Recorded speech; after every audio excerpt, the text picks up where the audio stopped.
Ki Ageng Pamanahan bersama Hadiwijaya dari Kerajaan Pajang menyerang Kerajaan Jipang.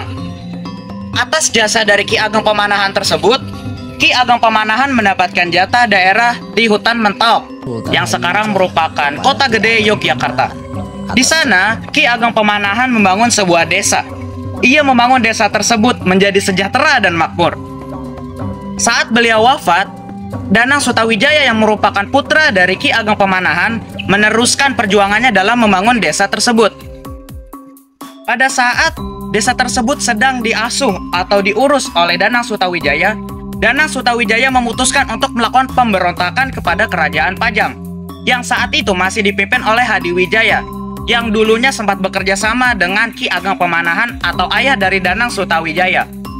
Danang Sutawijaya atau Panembahan Senopati ini akhirnya berhasil memenangkan peperangan melawan Kerajaan Pajang atau melakukan pemberontakan terhadap Kerajaan Pajang.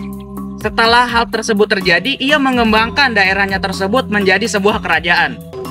1586, Danang Sutawijaya atau yang kita kenal sebagai Panembahan Senopati mendirikan sebuah kerajaan Islam.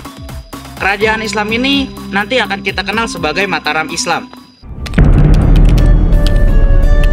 Adalah peta kekuasaan Kerajaan Mataram Islam dari tahun 1613 hingga tahun 1645 di bawah kepemimpinan Sultan Agung Hanyakrokusumo. Ini adalah lambang untuk menunjukkan wilayah-wilayah Kerajaan Mataram Islam. Yang pertama ada ibu kota atau pusat kota dilambangkan dengan titik warna merah, titik warna hitam dengan lambang kota atau pemukiman penting warga, daerah kuning keoren-orenan dilambangkan dengan masa kejayaan atau masa perluasan yang dipimpin oleh Sultan Hanyakrokusumo. Yang berwarna kuning adalah daerah sebelum kepemimpinan Sultan Hanyakrokusumo tahun 1613, dan yang terakhir ada garis-garis daerah serangan-serangan Kerajaan Mataram Islam kepada kerajaan-kerajaan sekutu, dan tanda pistol atau perang itu adalah tanda peperangan. Mataram Islam merupakan kerajaan dengan sistem pemerintahan feodalisme, di mana raja memiliki tanah-tanah kekuasaan yang akan dibagikan kepada pejabat-pejabat untuk diurus dan diambil upeti-upetinya, upeti-upeti rakyat. Pejabat-pejabat besar ini nanti akan kita kenal sebagai golongan bangsawan. 1613, sebuah pemimpin naik dan memerintah di Kerajaan Mataram Islam. Sultan Agung Hanyakrokusumo namanya. Ia membawa Kerajaan Mataram Islam menuju masa kejayaannya. Ia memerintah dari tahun 1613 hingga 1645. Luas sekali wilayah kekuasaannya di bawah pemerintahan Hanyakrokusumo ini. Dari seluruh Jawa Tengah, sebagian Jawa Barat, kecuali Banten, Jawa Timur, bahkan hingga ke pulau-pulau lain seperti Kalimantan, Sulawesi, dan Sumatera.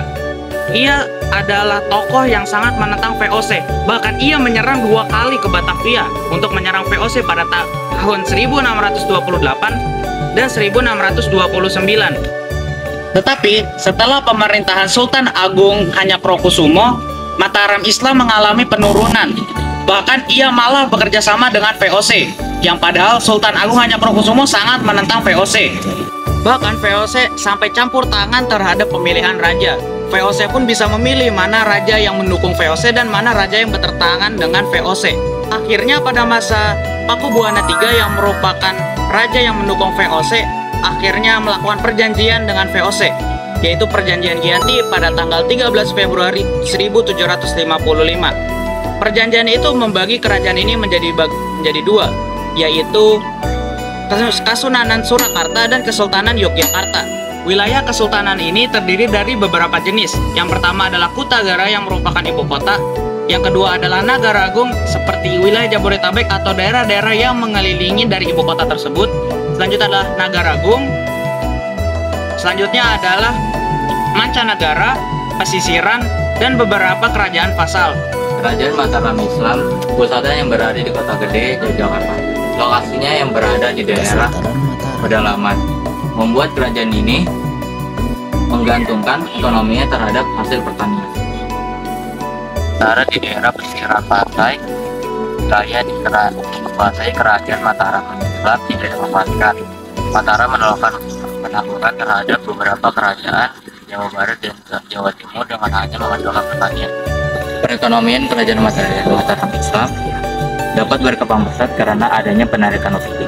Penarikan upeti dilakukan oleh Kerajaan Mataram Islam dari wilayah-wilayah kekuasaan penghasil beras. Kehidupan masyarakat di Kerajaan Mataram tertata dengan baik berdasarkan hukum Islam tanpa meninggalkan norma-norma lama begitu saja.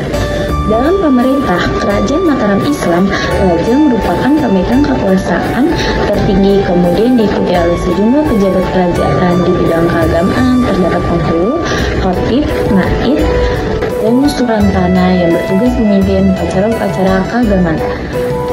Di bidang pengadilan, dalam istana terdapat jabatan jaksa yang bertugas menjalankan pengadilan istana untuk menciptakan ketertiban di seluruh kerajaan. Diciptakan peraturan yang dinamakan anggar-anggar yang harus dipatuhi oleh seluruh penduduk. Pada masa Kerajaan Mataram Islam, aspek kebudayaan berkembang dengan baik.